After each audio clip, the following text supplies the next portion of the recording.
what is the effect of that anger? Like how am I responding to it? And so if it's bringing me to a place of like prayer and contending, then that becomes like a righteous anger. So I think of like Nehemiah, right? The wall's broken down and he comes to the king pleading so that he can do something. And it's this like righteous, like upset, disappointment, anger that he has because of something he holds so holy. But then there's also like the anger that leads to like gossip and like, hey, so-and-so did such and such. Like that's the unrighteous stuff that's actually festering and it's not healing and helping anyone kind of thing.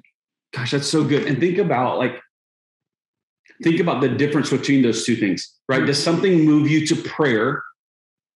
Yeah. Or does it move you to gossip? Yeah. Even by the definition, one is taking you towards God and one's taking you away from God. Yeah.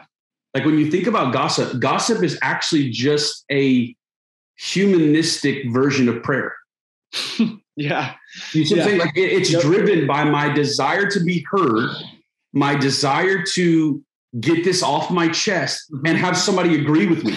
Right. Right. Like ultimately, because isn't it? I mean, think about it. It's no fun when you're gossiping and the person doesn't agree with you. Yeah. It's a complete bummer when you're gossiping and someone's like, hey man, we shouldn't do this. Right. Because then you like feel guilty and I don't want that. When we're gossiping, I want you to pour gas on the fire. Yeah. Affirm me. Affirm what I'm feeling. Agree that my opinion of position, person, problem, that it's right. Yeah. So then the opposite of that in terms of prayer, like when you offer that, that's such a powerful thought. Like prayer is me going to God to be heard. Yeah. It's going to God to get this off. And then it's agreeing with God.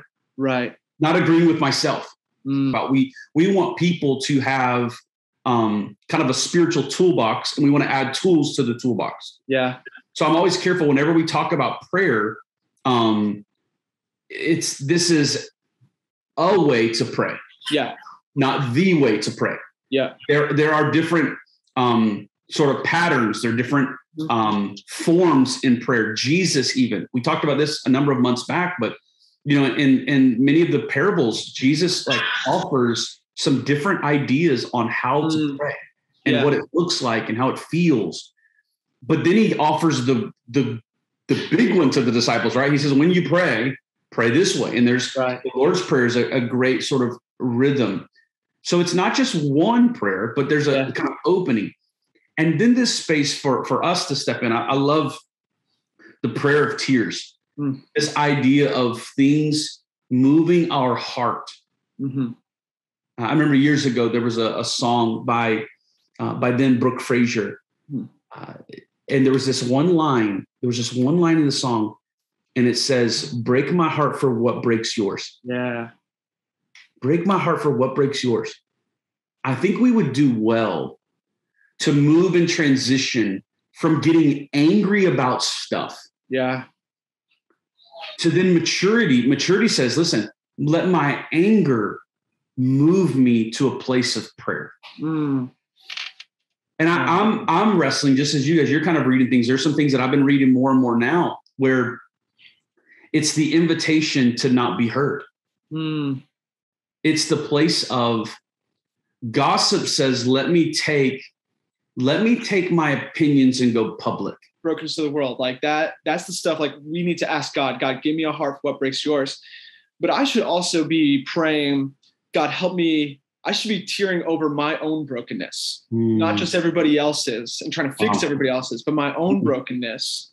I bring that as an offering of prayer, of tears to God, saying, if I want revival and renewal, and if I want to stand in the gap, I don't just need to pray for all the brokenness out there. I got to pray for the brokenness in me too, Wow. And another litmus test is, am I as angry with the injustice in my own life as I am with the injustice that I might see somewhere else? Yep, man. Like, am I upset?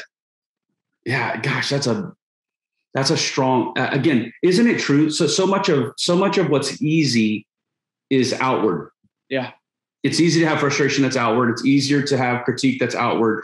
It's easy for those things to be external. like taking them internally is where it actually begins to affect us. And the move of God always should begin internally before it moves external. Wow. Yeah. So every preacher's taught this, right? Before you preach a message, pray it hot. And what that means is, like, you have to consider it. You have to sit with it. You got to pray over it. You have to possess the word before you can distribute the word. And I think the invitation in some of this is the same. Like, being a disciple and a follower of Jesus is an internal process and practice before it is ever externally. With anger, again, anger short-sides the contemplation. It short-sides the sitting with it. It short-sides those things, and it moves public really, really fast. And that's a danger and a disconnect. Yeah. Steve Carter's book, Thing Beneath Thing, because he talks about, like, that opening story, like, it's a story of him having an outburst. And so he has to check, okay, am I upset because of this thing that's happened, where it's in the grand scheme of things is not a big thing? Or is there something else going on internally? And I think a lot of times we don't check what's going on internally until we start seeing it pop its head out. So if I'm having an overreaction to something that my boys are doing, and it's an anger that doesn't match what they're doing, that is a sign not of them, but of me. Like, what is going on internally that got me to that point? And so that's where I have to do an inventory. Like Psalm says, talks about examining your heart.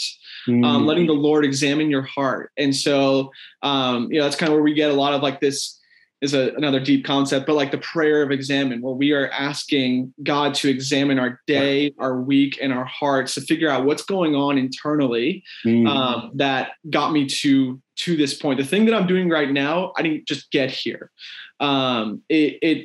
Something has been lingering.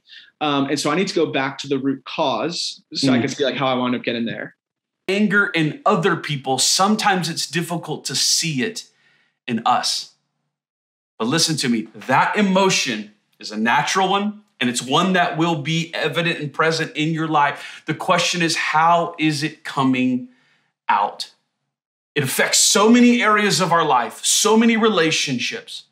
How are you processing anger? Because there are levels to our anger. Right? All anger's not the same. There are levels. There's irritation, there's indignation, there's wrath, there's fury, there's rage, there's hostility. Anger has a way of beginning small, and it can grow if we don't have control of ourselves.